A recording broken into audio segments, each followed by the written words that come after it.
Good morning, students. Today we will be seeing human reproduction. We have covered up to male reproductive system, isn't it? Last class we have seen what are the various parts in the male reproductive system, their role, their structure, etc. Today we will be moving on to the female reproductive system.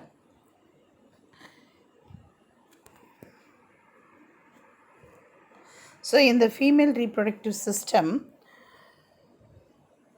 we have different organs in this. It include pair of ovaries, pair of oviduct, uterus, cervix, vagina, and external genitalia. As we know, the oviducts, uterus, and vagina. These three are normally called accessory ducts. Then along with this, there is the pair of mammary glands which are used as the nourishing thing for the developing offspring. All parts of these are integrated structurally as well as functionally to support the process of ovulation, fertilization, pregnancy, birth, and childcare. All these events occur with the help of these organs. So, this is a sectional view, that is inside the abdomen. If you take a slice section, you can see the structures in this way, where uterus, below the uterus there is the urinary bladder, then pubic symphysis, urethra, that is the opening of the urinary tract, then clitoris. These are the structures associated in the vagina. Labium minora, labium majora, then the vaginal orifice. It is through the vaginal orifice you can reach into the uterus. So, this is the tract for the deposition of sperm into the female body. Okay, next we will see another view, sectional view of female reproductive system. Here again you can see the uterus as the middle one, uterine cavity, which is covered by a fundus. Then on either side, the fundus is connected to a fallopian tube. The ends of the fallopian tube are called fimbriae. The bend in the fallopian tube is ampulla, and the long horizontal tube is called isthmus. Then the bend ampulla. Then the end of the fallopian tube, infundibulum, and the end opens into the finger-shaped structures, the fimbriae. All these are parts of the fallopian tube. Below the fallopian tube, you can see the ovaries. There is a pair of ovary on either side. Then inside the uterus, if you go, you can see three layers in the uterus. That is the innermost endometrium, middle myometrium, outer perimetrium. Then the uterus opens out through a narrow portion. That narrow portion is called the cervix. Then it narrows down as a tube-like structure, small narrow neck-like structure, we can say a cervical canal. That canal opens out through the external genitalia, that is the vagina. So, this is the structure of the female reproductive system. And the female gonad, that is male gonad, we know testis. Like that, the female gonad is ovaries. They are the primary female sex organ. From the ovary only, the gamete called ovum is produced. And along with the production of ovum, the ovaries are involved in the production of some hormones which are very essential for various events of reproduction. The hormones are estrogen and progesterone. The ovaries are located in the lower abdomen, and we know that there are pair of ovaries on either side. Each ovary, the size is about 2 to 4 centimeter in length, and they are connected to the pelvic wall through a uterus, the pelvic wall of the uterus through ligaments. Okay, each ovary is covered by a thin epithelium, and the inside that there is the ovarian stroma. The stroma has two zones, peripheral cortex and inner medulla. At the peripheral cortex, you can see many follicles are present, and in the medulla is a vasculature. That is, it has large number of blood vessels and also ligaments that are present in the medulla. So you have two portion, cortex, medulla. Cortical region contains the follicles, and the medullary region has the blood vessels and the ligaments. Next, structure of a ovary.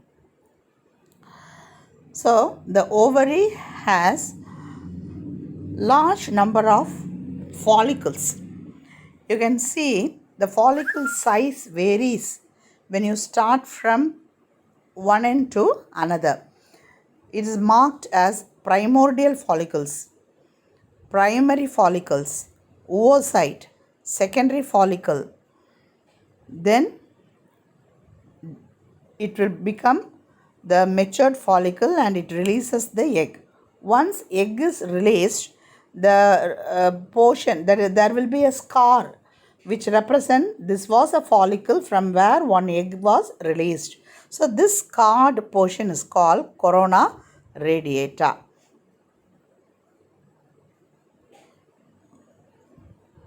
Excuse me. The matured egg will be released, and the egg is called the ovum, which has a covering corona radiata. Now the scar that is developed on the ovary is called corpus luteum.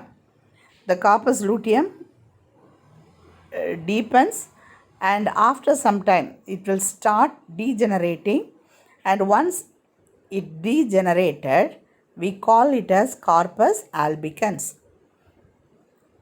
Okay, and into the ovary there is a ligament. As we said, cortex and medulla. In the outer portion is the cortex, where you can see large number of follicles. Then the inner part is the medulla, where you can see the blood vessels and the ovarian ligaments. So this is the structure of the ovary. The developing follicles are in different stage. I said, see the diagram, primordial follicles it is given. So the primordial follicles are the cells which are going to develop into a ovary. So they are the designated cells. Then primary follicle is little developed. The cells develops into a they are just developing into a ovum. Then oocyte, they have become a ovum.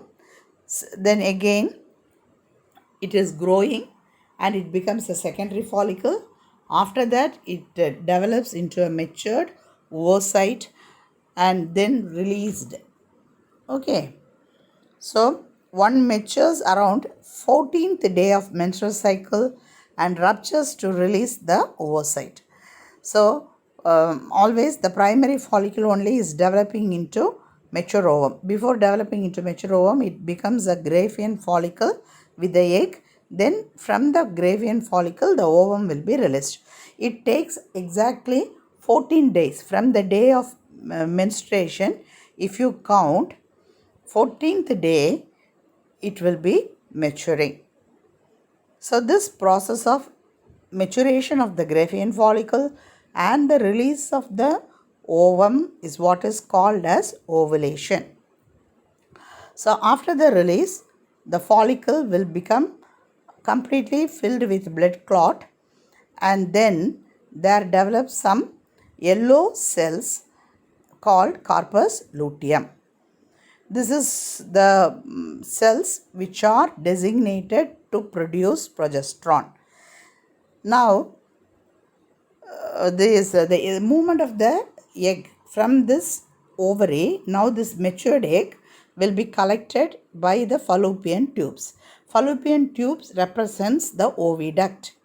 Then through the fallopian tube, the egg enters into the uterus and vagina. Vagina has a lot of accessory ducts and they help in the process of movement. Okay. So now let us see the role of the accessory ducts. So oviduct or the fallopian tube, which is normally 10 to 12 centimeters in length, from the periphery of each ovary up to the uterus. That is the root, how long it is. Then the part that is very close to the ovary, that is the funnel shaped end, is called infundibulum. The end of the infundibulum is the finger shaped projections, the fimbriae. This fimbriae collects the ovum after ovulation from the ovary. Then it's sent to the ampulla, then isthmus. These are all the parts near the open end. Then narrow lumen. Through the narrow lumen, it joins the uterus. See, in this diagram, it's very clearly given. The ovary, the egg is matured and it is released, and that is collected by the fimbriae. Then it goes on to the infundibulum, then through the ampulla, isthmus, then through the connection is called intramural. Through that it enters into the uterus.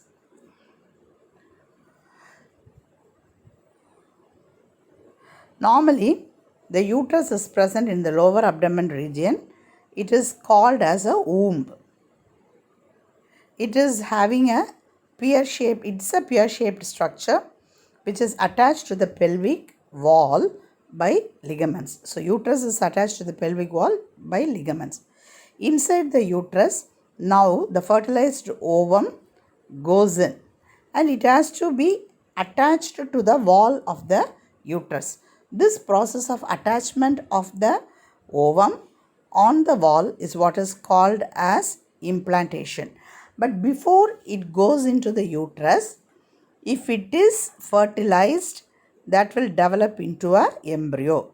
If it is not fertilized, the ovum will not get implanted. It will go to the uterus and automatically it will be ejected out of the body as menstrual blood. Okay. So, the uterus opens into vagina through the cervix. That and all you have seen when I explained the structure. So, this cervical canal, the neck of the cervix, is what is called as a birth canal.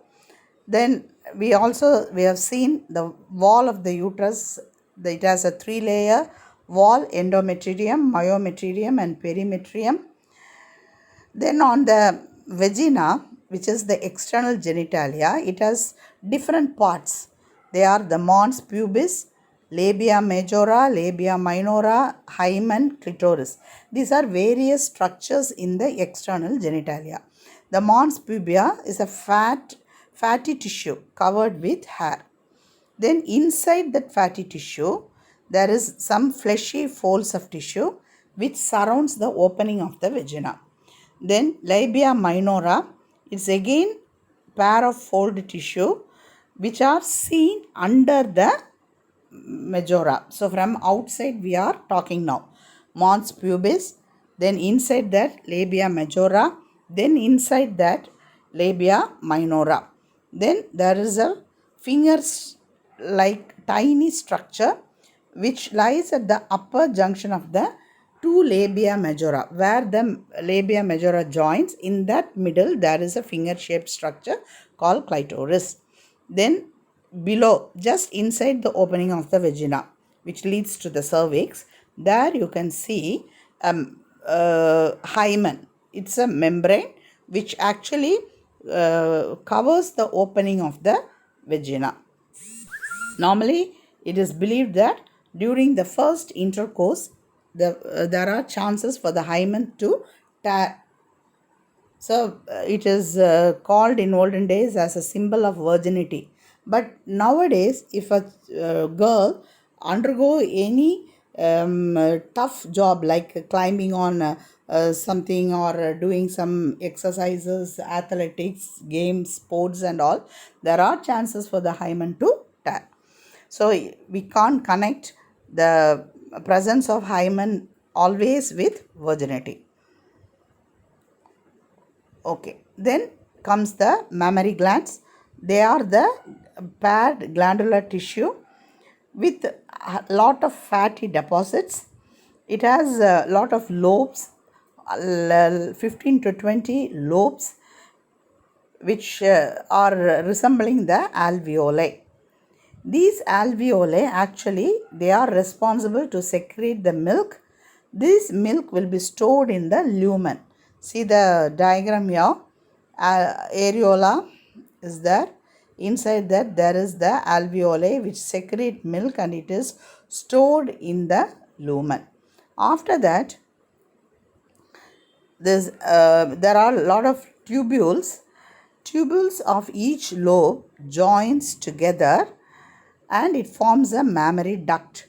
Through this mammary duct, the milk is deposited from the lumen and it reaches the opening which is called the nipple. Many ducts join to form a mammary ampulla which is connected to the lactiferous duct, and through the opening of the lactiferous duct is called the nipple, through which milk is sucked out. Gametogenesis, as you all know, it is of two types, spermatogenesis and oogenesis. Spermatogenesis takes place in male and oogenesis takes place in female. So with that we will finish today's class. Tomorrow's class we will discuss detail about gametogenesis and process of fertilization. Thank you, children.